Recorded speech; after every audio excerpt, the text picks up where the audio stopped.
Hello, my name is Liliana Barros. I'm originally from Portugal and based in Germany. And I'm choreographing 100 Years, 100 Hearts in the evening of Sleeping Beauty.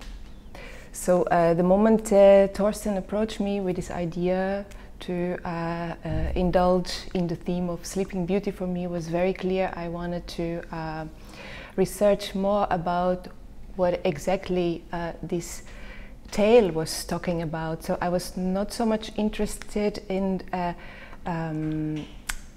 telling the narrative of the tale itself, but rather research on what all those symbols and all those metaphors were standing for.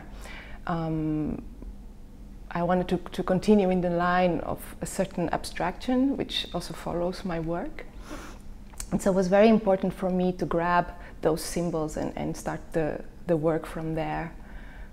It was important for me to think about the role, the female role in these myths and tales, and how we would like to portray. So we're talking really a time of a maturing time, like puberty, and so for me, it was important to really touch the essence of this state, what it means, and how do we want to portray this transformation, and what it means to be a woman, a growing up woman. And so I wanted to play with a lot of image and research on the symbols that are actually a subtext on the tale of Sleeping Beauty.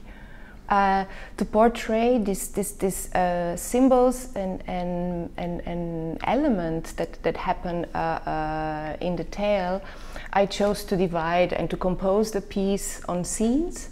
And I devoted sort of each scene to a specific element, you know, like when we look at the tales, there's always, for example, the character of the frog, and was very interested, what does it mean in myths and tales? This character, this fictitious character, stands for fertility, sexuality. So it was interesting to play with these figures. These were like this is just an example, or for example the Spindel, which stands for a movement of time, this mechanical clock, but also stands for fate, what is about to come.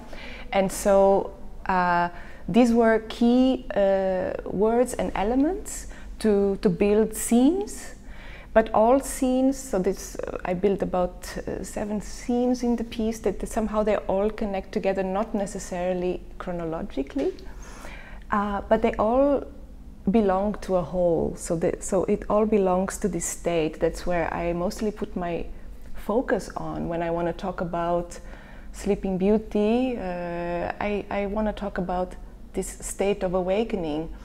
I think this state of awakening is genderless, but specifically we're talking about here, specifically it is devoted to the biological female body, because we're talking about it's implicit in the tales, menstruation, so there is a biological body to it. So those elements are also touched in the piece as well. But ultimately, and very important in my line of work, was to stay in a certain abstraction. So I didn't want to be a narrative, and so I'm very happy. I think we accomplished a really nice format. So yeah.